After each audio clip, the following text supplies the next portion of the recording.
ಈ ಕಾರ್ಯಕ್ರಮದ ಪ್ರಾಯೋಜಕರು ನಿಮ್ಮ ಆರೋಗ್ಯದ ಬಗ್ಗೆ ಕಾಳಜಿ ಹೊಂದಿರುವ ಅತ್ಯುತ್ತಮ ಗುಣಮಟ್ಟದ ಮಸಾಲೆಗಳು S K Hind food products. Eat healthy, stay healthy. ದೇಹಕ್ಕೆ ಆರೋಗ್ಯ, ಮನಸ್ಸಿಗೆ ಉಲ್ಲಾಸ ನೀಡಬಲ್ಲ ಹನಾಪಾನೀಯಗಳು, ನೈಸರ್ಗಿಕ ಶಕ್ತಿ, ಸರಿ ಸಾಟಿ ಇಲ್ಲದ ರುಚಿ. ಪ್ರೈಮ್ ನ್ಯೂಸ್ಗೆ ಸ್ವಾಗತ. ನಾನು ಪವಿತ್ರ ಗೌಡ. ಮೊದಲಿಗೆ ಹೆಡ್ಲೈನ್ಸ್. ಈ ಅಯೋಗ್ಯ ರಾಜಕಾರಣಿಗಳಿಗೆ ರಾಮ ಬರೀ ರಾಜಕೀಯ ಲಾಭಕ್ಕಾಗಿಯೇ ಇರುವ ವ್ಯಾಪಾರದ ಸರಕು. ಮಂಕುಬೂದಿಯ ಭ್ರಮೆಯಲ್ಲಿ ಮಂತ್ರಾಕ್ಷತೆ ಹಂಚುತ್ತಿರುವವರು ಹಿಂದೂ ವಿರೋಧಿಗಳಲ್ಲವೇ? ನಟ ಕಿಶೋರ್ ಕುಮಾರ್ ಪ್ರಶ್ನೆ. ದೇವರು ದೊಡ್ಡವನು, ಸಿದ್ದರಾಮಯ್ಯ ಮುಖ್ಯಮಂತ್ರಿ ಆದ್ರೂ ಕೋತ್ವಾಲ್ ಶಿಷ್ಯ ನಮ್ಮ ಮೇಲೆ ಇಲ್ಲಸಲ್ಲದ ಪ್ರಕರಣ ದಾಖಲಿಸಿ ಆಸ್ತಿಯೇ ಕಬಳಿಕೆ ಮಾಡ್ತಿದ್ರು. ಡಿಕೆಶಿ ವಿರುದ್ಧ ವಾಗ್ದಾಳಿ ನಡೆಸಿದ ರಮೇಶ್ ಜಾರಕಿಹೊಳಿ. ನಾನು ನಾಸ್ತಿಕನಲ್ಲ, ಆಸ್ತಿಕ. ನಮ್ಮೂರಲ್ಲೂ ರಾಮನ ಗುಡಿ ಕಟ್ಟಿಸಿದ್ದೇನೆ. ಪ್ರತಿಯೊಬ್ಬರೂ ಅವರವರ ನಂಬಿಕೆಯಂತೆ ರಾಮನನ್ನ ಪೂಜಿಸ್ತಾರೆ. ಮುಖ್ಯಮಂತ್ರಿ ಸಿದ್ದರಾಮಯ್ಯ ಹೇಳಿಕೆ. ಜೈ ಶ್ರೀರಾಮ್ ಘೋಷಣೆ ಶ್ರದ್ಧೆ ಹುಟ್ಟಿಸಬೇಕು, ದ್ವೇಷವನ್ನಲ್ಲ. ಕಾಂಗ್ರೆಸ್ ಎಂದಿಗೂ ದೇವಾಲಯಗಳನ್ನ ರಾಜಕೀಯಕ್ಕೆ ಬಳಸಿಕೊಳ್ಳಿಲ್ಲ. ಸಚಿವ ಈಶ್ವರ್ ಖಂಡ್ರೆ ಹೇಳಿಕೆ. ಇನ್ಮುಂದೆ ರಾಮಲಲ್ಲ ಟೆಂಟಿನಲ್ಲಿರುವುದಿಲ್ಲ, ಅವನಿಗಾಗಿ ಭವ್ಯ ಮಂದಿರವಿದೆ. ಪ್ರಾಣ ಪ್ರತಿಷ್ಠೆಯ ನಂತರ ಭಾಷಣದಲ್ಲಿ ನ್ಯಾಯಾಂಗಕ್ಕೆ ಧನ್ಯವಾದ ತಿಳಿಸಿದ ಪ್ರಧಾನಿ. ರಾಮ ಮಂದಿರ ರಾಜಕೀಯ ಲಾಭಕ್ಕಾಗಿ ಎಂದು ನಟ ಕಿಶೋರ್ ಕುಮಾರ್ ಕಿಡಿಕಾರಿದ್ದಾರೆ. ಈ ಕುರಿತಂತೆ ನಟ ಕಿಶೋರ್ ಸೋಷಿಯಲ್ ಮೀಡಿಯಾದಲ್ಲಿ ಪೋಸ್ಟ್ ಹಂಚಿಕೊಂಡಿದ್ದು, ಅಸಲಿ ಹಿಂದೂ ವಿರೋಧಿ ಯಾರು ಎಂದು ಪ್ರಶ್ನೆ ಮಾಡಿದ್ದಾರೆ. ಮಂಕುಬೂದಿಯ ಭ್ರಮೆಯಲ್ಲಿ ಮಂತ್ರಾಕ್ಷತೆ ಹಂಚುತ್ತಿರುವವರು ಹಿಂದೂ ವಿರೋಧಿಗಳಲ್ಲವೇ ಅಂತ ಹೇಳಿ ಪ್ರಶ್ನೆಯನ್ನ ಮಾಡಿದ್ದಾರೆ.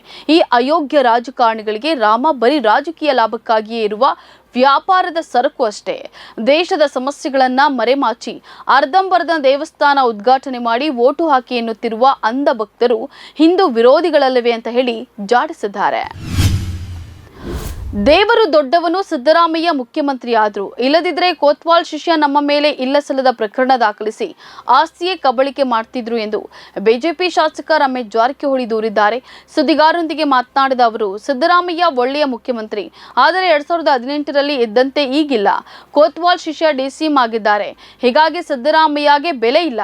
ಆದರೂ ದೇವರು ದೊಡ್ಡವನು, ಸಿದ್ದರಾಮಯ್ಯ ಮುಖ್ಯಮಂತ್ರಿ ಸ್ಥಾನದಲ್ಲಿದ್ದಾರೆ. ಇಲ್ಲದಿದ್ರೆ ಕೋತ್ವಾಲ್ ಶಿಷ್ಯ ನಮ್ಮ ಆಸ್ತಿಯೆಲ್ಲ ಕಬಳಿಕೆ ಮಾಡ್ತಿದ್ದ ಅಂತ ಹೇಳಿ ನೇರವಾಗಿ ಡಿಕೆಶಿ ವಿರುದ್ಧ ವಾಗ್ದಾಳಿಯನ್ನು ಮುಂದುವರೆಸಿದ್ದಾರೆ.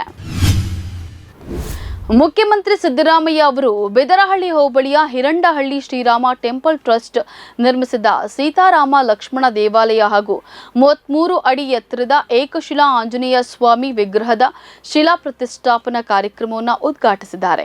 ಮಹಾಕುಂಭಾಭಿಷೇಕದಲ್ಲಿ ಪಾಲ್ಗೊಂಡು ಬಳಿಕ ಮಾತನಾಡಿದ ಅವರು, ಅಧರ್ಮದ ಅಮಾನವೀಯ ಕೆಲಸ ಮಾಡಿ ನಾಟಕೀಯವಾಗಿ ಪೂಜೆ ಮಾಡಿದ್ರೆ ಆ ಪೂಜೆಯನ್ನ ದೇವರು ಒಪ್ಪಿಕೊಳ್ಳಲ್ಲ. ಸಕಲ ಜೀವಗಳು ಸಮಾನತೆ, ಪ್ರೀತಿಯಿಂದ ಬಾಳ್ಬೇಕು ಎನ್ನುವುದು ಆದರ್ಶ ಪುರುಷ ಶ್ರೀರಾಮನ ಆಶಯ ಅಂತ ಹೇಳಿದ್ದಾರೆ. ಅಲ್ಲದೆ ನಾನು ನಾಸ್ತಿಕನಲ್ಲ, ಆಸ್ತಿಕ. ನಮ್ಮೂರಲ್ಲೂ ರಾಮನ ಗುಡಿ ಕಟ್ಟಿಸಿದ್ದೇನೆ. ರಾಜ್ಯದ ಹಳ್ಳಿಗಳಲ್ಲೂ ರಾಮನ ಗುಡಿಗಳು ಇವೆ. ಪ್ರತಿಯೊಬ್ಬರು ಅವರವರ ನಂಬಿಕೆಯಂತೆ ರಾಮನನ್ನ ಗುಡಿ ಕಟ್ಟುತ್ತಾರೆ, ಪೂಜಿಸುತ್ತಾರೆ ಅಂತ ಹೇಳಿದ್ದಾರೆ. ಜೈ ಶ್ರೀರಾಮ್ ಘೋಷಣೆ ಭಕ್ತಿಯನ್ನ ಹುಟ್ಟಿಸಬೇಕೆ ಹೊರತು ದ್ವೇಷವನ್ನಲ್ಲ ಎಂದು ಪರಿಸರ ಸಚಿವ ಈಶ್ವರ್ ಖಂಡ್ರೆ ಹೇಳಿದ್ದಾರೆ. ಬೆಂಗಳೂರು ಕೆಆರ್ಪುರಂ ಬಳಿಯ ಬಿದರಹಳ್ಳಿ ಹೋಬಳಿ ಹಿರಂಡನಹಳ್ಳಿಯಲ್ಲಿ ನೂತನವಾಗಿ ನಿರ್ಮಿಸಿರುವ ಶ್ರೀರಾಮ ದೇವಾಲಯ ಮತ್ತು 33 ಅಡಿ ಎತ್ತರದ ಏಕಶಿಲಾ ಆಂಜನೇಯ ಮೂರ್ತಿ ಉದ್ಘಾಟನಾ ಸಮಾರಂಭದಲ್ಲಿ ಅವರು ಮಾತನಾಡಿದ್ದಾರೆ. ಕಾಂಗ್ರೆಸ್ ಸರ್ಕಾರ ಸ್ವಾತಂತ್ರ್ಯ ಪೂರ್ವದಲ್ಲಿ ದೇಶದ ಸ್ವಾತಂತ್ರ್ಯಕ್ಕಾಗಿ ಬಲಿದಾನ ಮಾಡಿದೆ. ಸ್ವಾತಂತ್ರ್ಯ ನಂತರ ದೇಶದ ಆಡಳಿತದ ಚುಕ್ಕಾಣಿಯನ್ನ ಹಿಡಿದು ನೂರಾರು ದೇವಾಲಯ ಅಭಿವೃದ್ಧಿಪಡಿಸಿದೆ. ಮುಜರಾಯಿ ಇಲಾಖೆ ಮತ್ತು ಪುರಾತತ್ವ ಇಲಾಖೆ ಸ್ಥಾಪಿಸಿ ಸಂರಕ್ಷಣೆ ಮಾಡಿದೆ. ಆದರೆ ಎಂದಿಗೂ ದೇವಾಲಯಗಳನ್ನ ರಾಜಕೀಯಕ್ಕೆ ಬಳಸಿಕೊಳ್ಳಿಲ್ಲ ಅಂತ ಹೇಳಿದ್ದಾರೆ.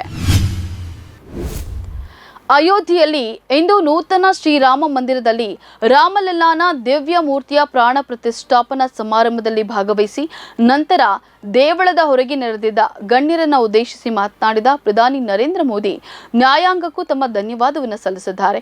ಎಲೆ ಶ್ರೀರಾಮ ದೇವರ ನೆಲೆಯ ಕುರಿತಂತೆ ಇದ್ದ ಕಾನೂನು ಹೋರಾಟ ದಶಕಗಳ ಕಾಲ ಸಾಗಿತು. ಈ ಕುರಿತಂತೆ ನ್ಯಾಯ ಒದಗಿಸಿದ ಭಾರತದ ನ್ಯಾಯಾಂಗಕ್ಕೂ ನಾನು ಧನ್ಯವಾದ ತಿಳಿಸಲು ಬಯಸುತ್ತೇನೆ ಅಂತ ಹೇಳಿ ಪ್ರಧಾನಿ ಹೇಳಿದ್ದಾರೆ. 1000 ವರ್ಷಗಳ ನಂತರವೂ ಜನರು ಇಂದಿನ ದಿನ ಹಾಗೂ ಇಂದಿನ ಸಮಾರಂಭವನ್ನು ನೆನಪಿಸಿಕೊಳ್ತಾರೆ.